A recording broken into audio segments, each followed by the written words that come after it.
তো আগের দিন তোমাদের বলেছিলাম যে ডিপ্রেশনের একটা ওষুধ বলবো। তো মানে ওষুধ বলতে কি, ওষুধ তো ঠিক না, ডিপ্রেশন কাটানোর একটা উপায়। তো ডিপ্রেশনটা কিভাবে কাটানো যায় বা ডিপ্রেশন থেকে কিভাবে বেরানো যায়, মেন হচ্ছে ডিপ্রেশন। দেখো, আমি তো কোনো ওষুধ বলে দিতে পারি না, আমি তো কোনো আমি কোনো ডাক্তার না যে ওষুধ বলে দেবো। আর তাছাড়া ওষুধ খাওয়াটাকে আমি কখনোই প্রেফার করি না সে যে কোনো বিষয়। আর ডিপ্রেশনের ওষুধ তো একদমই বাজে। তো আর হচ্ছে আমি কোনো ম্যাজিশিয়ানও না যে আমি ম্যাজিক বলে দেবো, সেই ম্যাজিকের মাধ্যমে তোমার ডিপ্রেশনের সঙ্গে সঙ্গে কেটে যাবে। তো অনেকে আছে কি করে, ওই নেশা টেশা করে, ড্রাগ নেয়। তো ওটা তো আমি একদমই সাজেস্ট করবো না, ওটা ক্ষণস্থায়ী, কিছুক্ষণের জন্য নেশা কেটে গেলে আবার তোমার সেই মানে ডিপ্রেশনের জায়গায় আবার তুমি চলে যাবে। আমি যা বলবো আমার নিজের এক্সপিরিয়েন্স থেকে, মানে আমি নিজের অভিজ্ঞতা থেকে আমি যা ফিল করেছি। তো মানে কোনো একটা মুভিতে ডায়লগ ছিল যে সুখ ভাগ করে নিলে বেড়ে যায়, আর দুঃখ ভাগ করে নিলে কমে যায়। তো সেরকমই তোমার মনের যে দুঃখটা, সেটা তুমি যতটা ভাগ করে নিতে পারবে সবার মধ্যে, তো তোমার দেখবে মনটা হালকা হয়ে যাবে, তুমি ডিপ্রেশন থেকে মানে তাড়াতাড়ি ডিপ্রেশনটা কাটিয়ে উঠতে পারবে।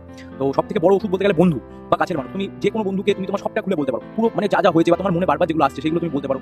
আর এমন এমন না যে তুমি তাকে তোমার কমজোরি বা তোমার দুর্বলতাগুলো আবার বলে ফেলো না। তো সময় কাটাও বন্ধুর সাথে, নাচ গান, বা তুমি দরকার পড়লো বা কোনো গল্প শুনতে পারো, গান না ভালো লাগুক, তুমি কোথাও ঘুরতে গেলে, কোথাও একটা কাটিয়ে আসলে, কারোর সাথে অন্তত নিজেকে এঙ্গেজ রাখতে হবে, কিছু বানালে বা কিছু করলে, যে কোনো জিনিস।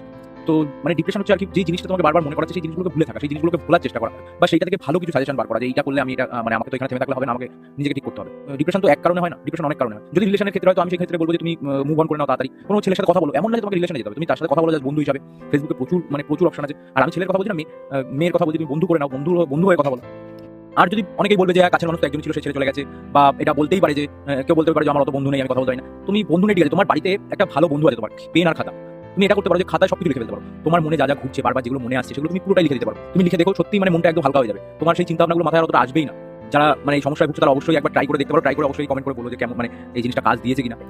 কিছু তো টাইম তো লাগবেই, একটু সবকিছু তো ধৈর্য ধরতে হবে। দেখো, আমার সাথে কেউ যদি কথা বলে আমি অবশ্যই কথা বলি, আমি কখনো মানে না করি না, আমি যতটা চেষ্টা করি যে তাকে মানে ডিপ্রেশন থেকে বের করা। এরকমই একটা মেয়ে বহুদিন ধরে ডিপ্রেশন ছিল, প্রায় 4 বছর। আমি মানে এটা আমার শোনার পরে একটা অবিশ্বাস লাগছিল, তবুও আমি যতটা পেরেছি ঠিক করে দিয়েছি।